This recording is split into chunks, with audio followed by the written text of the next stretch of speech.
Animals have an extra sense. Through years of surviving in the wild, they know instinctively when a disturbance, natural or otherwise, is looming.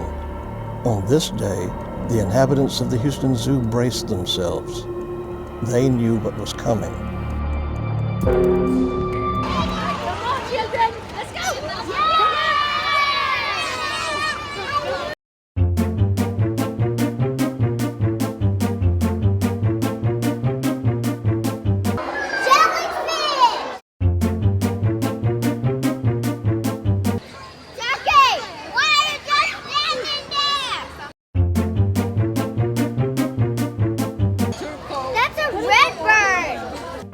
Sherry Hobbs and her kindergartners from Stafford Primary School were part of the invasion force.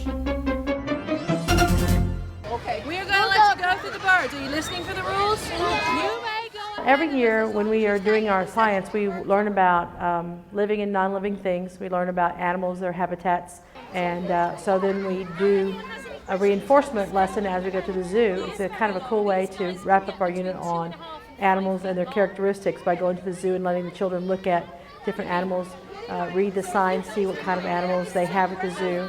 But here it says it lives in the forest and wooded plains. It eats fruits, insects, and plants. And then this is in Spanish for people that speak Spanish. Hey, it's a jaguar. Look, I see it moving.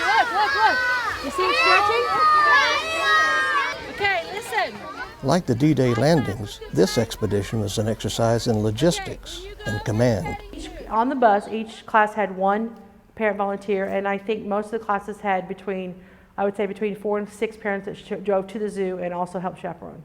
And thank you to all the parent volunteers that rode the bus and showed up at the zoo, because we couldn't have done it without the chaperones, because taking 20 children to a zoo when there's thousands of kids from other schools around is a big daunting task, so we really appreciate all of their help. All right, let's go. You got lots to see, not a lot of time. Come on. The children of Stafford Primary School will remember this trip for the rest of their lives. But will Jonathan?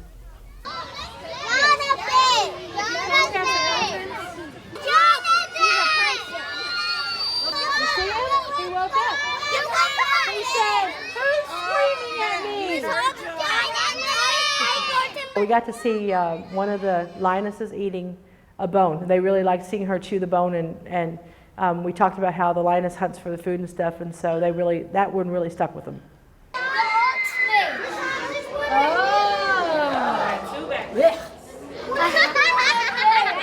Oh. No, Miss Hobbs does not like reptiles. Miss Hobbs! Yes. Why is he not moving? Why is it not moving? What's over here? Maybe it's tired, I don't know. But remember, that's the one we saw in the video yesterday. Look at his big teeth. Why does it need big teeth like that? Did it have sharp teeth because it eats meat? Because it's a what? What's it called when it eats meat? His eyes move. What's it called when it eats meat? Reptile. Carnivore. Kids had a ball learning and didn't want to leave when it was time to go. See you next time, Zoo. Thank you, by the zoo. You get shot. Bye. General George S. Patton once said, "Success demands a high level of logistical and organizational competence." The question is, would Patton have been capable enough to teach a kindergarten? For Spartan Spotlight, I'm John Woods.